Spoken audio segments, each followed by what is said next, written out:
So let's go over the biceps brachii and brachialis. Now we're going to take a look at the soft tissue, but we're also going to consider some acupuncture points in terms of fascial expansions and some osseous restrictions that may be in the area. So first let's talk about the biceps brachii. The long head, basically it comes from the supraglenoid tubercle of the scapula. The short head comes off the coracoid process of the scapula, and they insert into the radial tuberosity and bicipital aponeurosis. Whereas we're talking about the brachialis, the origin is on the distal anterior surface of the humerus, and the insertion would be on the coronoid process and tuberosity of the ulna. Okay, so let's just kind of work our way around here a bit. Doing okay there? Oh, yeah.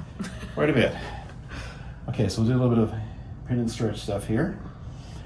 Take it down. Of course, you know what's coming next. Yeah. Okay. Oh my God. Now, just take it into a kind of a, there we go. Bend it, take it, there. Good, you okay? Yep. Excuse me. Okay, we kind of work our way around. Feeling that a bit? Yeah. Okay, now take it down, grab the arm here, pull it in, but I want you to do circular a little bit. Oh, there we go. Okay. And once again, if I'm being really subtle here and I'm feeling the fibers, go ahead. When you start, okay, just take it down, like this, take it down. Okay. And you can feel it to a degree, but then start moving it around in circumflexion. There we go. That's when you really start to feel it.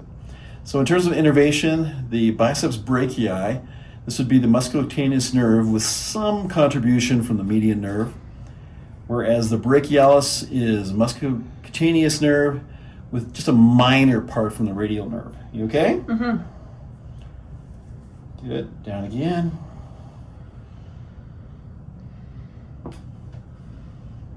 So in terms of its actual function, the biceps brachii, basically this is the primary is the forearm supination and elbow flexion. Secondarily, it assists in shoulder flexion and abduction. Whereas the brachialis, this is the strongest elbow flexor. It's active through the entire range of motion, regardless of your forearm position. You okay? Oh, yeah. Good. So we'd also take it right down from here. Down. You okay? Oh, yeah. Okay. There we go. Right down. Yeah, now get more into that. Straighten that elbow out. Grab the arm again.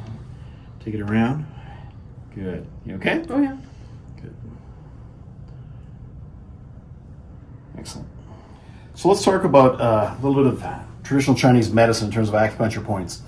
If we actually work our way around here and we work on certain points, they're going to have an influence of the entire shoulder here, such as large intestine 11.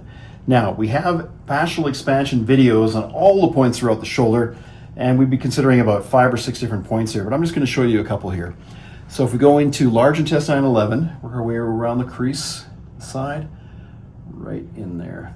Feeling that a little bit? Yeah. Okay.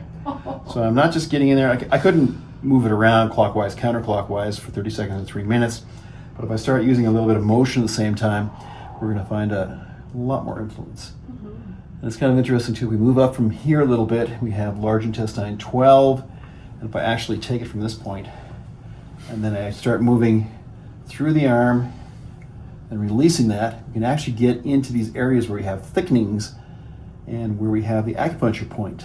And I'm always talking about 10 times the neurological receptors in fascia as compared to other tissue. And this is just a great way to release that. Is that starting to let go now a bit? Yeah. Yeah, almost immediately. Yeah. And anytime you're dealing with the elbow, the arm, or the shoulder, it's always nice to get on large intestine 4, just kind of work the area out a bit.